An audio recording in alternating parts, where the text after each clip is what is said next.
प्रथम पाठ सुभाषितानी, इसका नाम है सुभाषितानी सुंदर वचन पढ़ेंगे। यहाँ शब्दार्थ है। पहला है गुणकेशु। गुणकेशु का अर्थ होता है गुणियों में, सुस्वादुतोयम स्वादिष्ट जल, प्रभवंती निकलती है या उत्पन्न होती है, समुद्र मासाद्य समुद्र में मिलकर या समुद्र में पहुंचकर, भवन्त्यपेय पीने योग्य नहीं होती है, विषाणहीन सीनते बिना, खादनपी का अर्थ होता है खाते हुए भी, जीवमानव का अर्थ होता है जिंदा रहता हुआ, पिशुनश्य चुगलखोर या चुगली करने वाला, व्यसहीन बुरी लत वाले की, नराधिपस्य राजा का या राजा की या राजा के, जन ये मधुमक्षिकासु, इसका अर्थ होता है यह मधुमक्खी पैदा करती है या निर्माण करती है, संतस्त है वैसे ही सज्जन, सृजनती का अर्थ होता है निर्माण करते हैं, वायसा का अर्थ होता है कौवे, या फिर इसके अलावा काव्य का अर्थ भी कौवा होता है, वक्तय का अर्थ होता है शेर की छाल, मणिगुहा का अर्थ होता है वृक्ष और तरु का अर्थ भी वृक्ष ही होता है, कूप खनन का अर्थ होता है कुआं खोदना, वन्हिना का अर्थ होता है अग्नि द्वारा, वन्हिना इस तरीके से लिखते हैं और वन्हिना ये भी हो जाता है। ये हमारे शब्दार्थ हुए।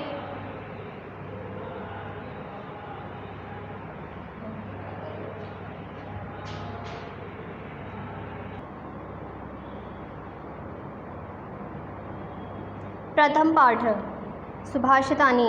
सुभाषितानी का अर्थ होता है सुंदर वचन। देखिए यहाँ सुभाषित शब्द सु प्लस भाषित,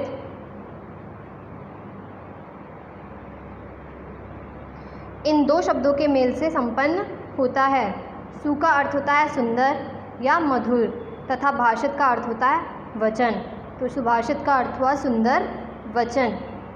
इस तरह सुभाषित का अर्थ सुंदर या मधुर वचन है।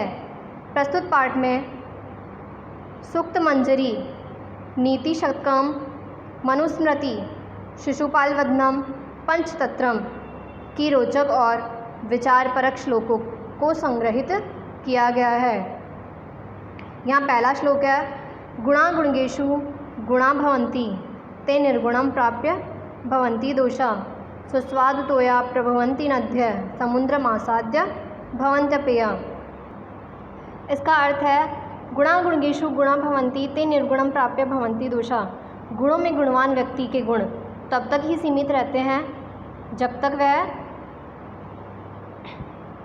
सज्जनों के साथ संगति करता है। दुर्जनों के साथ संगति करने से उसके गुण दोष में बदल जाते हैं। सुस्वादुतोया प्रभवन्ति नद्य समुद्रमासाद्य भवन्त्यपेया। जिस प्रकार बहती हुई नदी का जल जब तक मीठा रहता है तब तक वह बहती है, समुद्र में पहुंचकर या समुद्र में मिलकर वह पानी खारा हो जाता है, अर्थात वह जल पीने योग्य नहीं रहता है।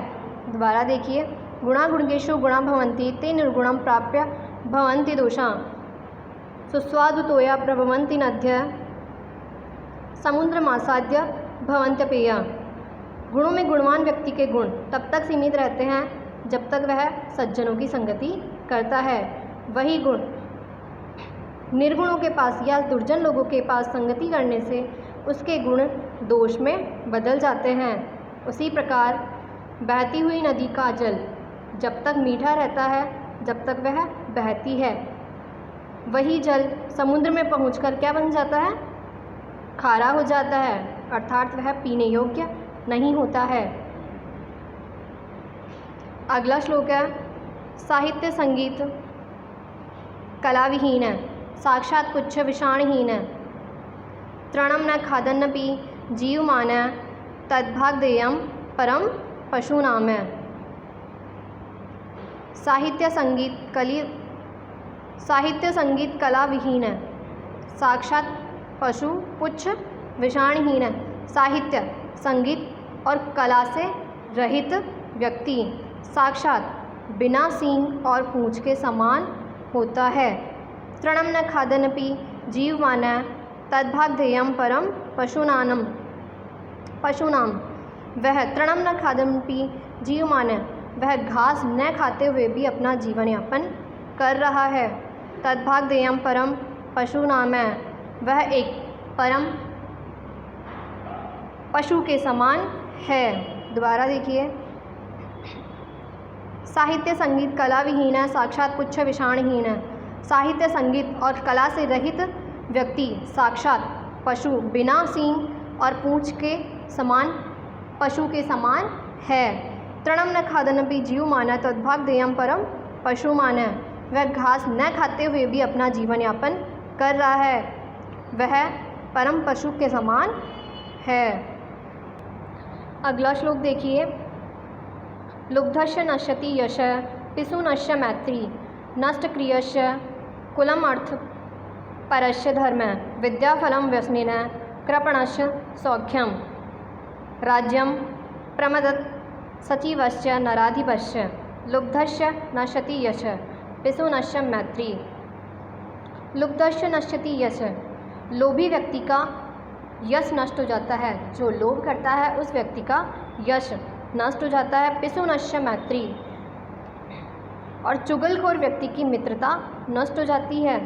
नष्ट क्रियश्च कुलम, क्रियाओं में नष्ट, जो व्यक्ति क्रियाओं में नष्ट होता है अर्थात कोई कार्य नहीं करता है, उसका कुल नष्ट हो जाता है। अर्थस्य अर्थपरस्य धर्म, और जो धन का लोभ करता है उसका धर्म नष्ट हो जाता है। अर्थपरस्य धर्म, जो धन का लोभ करता है उसका धर्म नष्ट हो जाता है। विद्याफलम व्यसनिनः, कम बुद्धि वाले की विद्या नष्ट हो जाती है। कृपणस्य सौख्यम, और कंजूस व्यक्ति का सुख नष्ट हो जाता है। राज्यम प्रमद सचिवस्य नराधिपस्य, एक राजा के मंत्री के प्रमाद के कारण अर्थात उसके घमंड के कारण उसका राज्य नष्ट हो जाता है। दोबारा देखिए। लुब्धस्य नश्यति यशः पिशुनश्च मैत्री, नष्ट क्रियश्च कुलम अर्थ परस्य धर्म, विद्याफलं व्यसनिनः कृपणश्च सौख्यम, राज्यम प्रमदत् सचिवश्च नराधिपस्य। लोभी व्यक्ति का यश, चुगलखोर की मित्रता, कार्य नहीं करने वाले का कुल, धन के लोभी का धर्म, कम बुद्धि वाले की विद्या और कंजूस का सुख। वह राजा के लोभी मंत्री के प्रमाद के कारण उसका राज्य नष्ट हो जाता है। अगला श्लोक है। पीत्वा रसम तु कटुकम मधुरम समानम, माधुर्यमेव जन्येन मधुमक्षिकासौ, संतस्तथैव संसज्जन दुर्जनानां श्रुत्वा वचः मधुर सूक्त रसम सृजन्ति। पीत्वा रसम तु कटुकम मधुरम समानम, माधुर्यमेव जन्येन मधुमक्षिकासौ। मधुमक्खी फूलों के कड़वे रस को मीठे समान पीकर हमें मधुर या मीठा रस प्रदान करती है। उसी प्रकार संतस्तैव समसज्जन दुर्जनानां श्रुत्वा वचः मधुर सूक्त रसम सृजन्ति। उसी प्रकार संत लोग सज्जन और दुर्जन दोनों की वचन सुनकर हमें केवल मधुर वचन ही सुनाते हैं। दोबारा देखिए। पीत्वा रसम तु कटुकम मधुरम समानम, माधुर्यमेव जन्येन मधुमक्षिकासौ, संतस्तथैव संसज्जन दुर्जनानां श्रुत्वा वचः मधुर सूक्त रसम सृजन्ति। मधुमक्खी फूलों के कड़वे रस को मधुर समान मीठे समान पीकर हमें मीठा रस प्रदान करती है। उसी प्रकार संत लोग सज्जन और दुर्जन दोनों की बातें सुनकर हमें केवल मधुर सूक्तियाँ, मधुर वचन ही सुनाते हैं।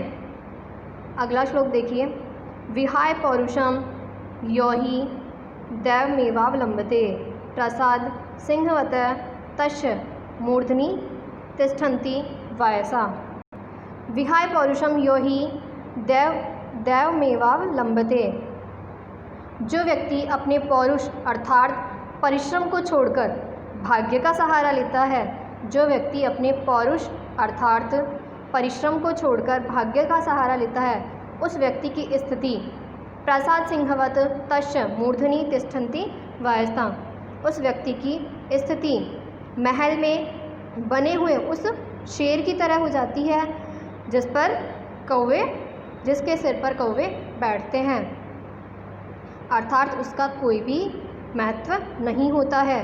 दोबारा देखिए, विहाय पौरुषम यो हि दैवमेवावलंबते प्रसाद सिंहवत तस्य मूर्धनि तिष्ठन्ति वायसा। जो व्यक्ति अपने पौरुष अर्थात परिश्रम को छोड़कर भाग्य का सहारा लेता है, उस व्यक्ति की स्थिति महलों में बने हुए उस शेर की तरह हो जाती है जिसके सिर पर कौवे बैठते हैं, अर्थात उसका कोई भी महत्व नहीं होता है। अगला श्लोक है, पुष्प पत्र फलच्छाया मूल वक्कल दारुभी धन्या महीरुहा येषां विमुखम यान्ति नार्थिनः। पुष्प पत्र फलच्छाया मूल वक्कल दारुभी। फूल पुष्प, फूल पत्र पत्ते, फल फल, छाया मूल जल, वक्कल छाल पेड़ों की छाल, दारुभी लकड़ी आदि से युक्त पेड़ धन्य है। धन्या महीरुहा येषाम विमुखम यान्ति नार्थिनः। जिसके कारण याचक भी उनसे निराश नहीं होते हैं, अर्थात पेड़ों के पास देने के लिए बहुत कुछ है। वे कभी भी याचक को अर्थात जो इन्हें प्राप्त करता है उनको निराश नहीं करते हैं। दोबारा देखिए, पुष्प पत्र फल छाया मूल वक्कल दारुभी धन्या महीरुहा येषाम विमुखम यान्ति नार्थिनः। पुष्प फूल पत्र पत्ते फल छाया जल पेड़ की छाल लकड़ी आदि से युक्त पेड़ धन्य हैं, जिसके कारण याचक भी अर्थात इन्हें प्राप्त करने वाले भी निराश नहीं होते हैं, अर्थात पेड़ों के पास देने के लिए बहुत कुछ है। वे कभी भी प्राप्त करने वाले या याचक को निराश नहीं करते हैं या खाली हाथ नहीं लौटने देते हैं। अगला श्लोक देखिए, चिंतनीया ही विपदाम आदावेव प्रतिक्रिया नैपकूपखमनम युक्तम प्रदीप्ते वनहिना ग्रहे। चिंतनीया ही विपदाम आदावेव प्रतिक्रिया। विपत्ति के आने से पहले ही उसका समाधान ढूंढ लेना चाहिए। विपत्ति आने के बाद उसका समाधान ढूंढना उसी प्रकार अनुचित है। न कूपखमनम युक्तम प्रतीप्ते वनहिना ग्रहे। जिस प्रकार एक घर में आग लगने के बाद कुआं खोदना। दोबारा देखिए, चिंतनीया ही विपदाम आदावेव प्रतिक्रिया न कूपखमनम युक्तम प्रदीप्ते वनहिना ग्रहे। विपत्ति के आने से पहले ही उसका समाधान ढूंढ लेना चाहिए, क्योंकि विपत्ति आने के बाद उसका समाधान ढूंढना उसी प्रकार अनुचित है जैसे एक घर में आग लगने के बाद कुआं खोदना है। ये हमारा पाठ पूरा यहीं पर होता है।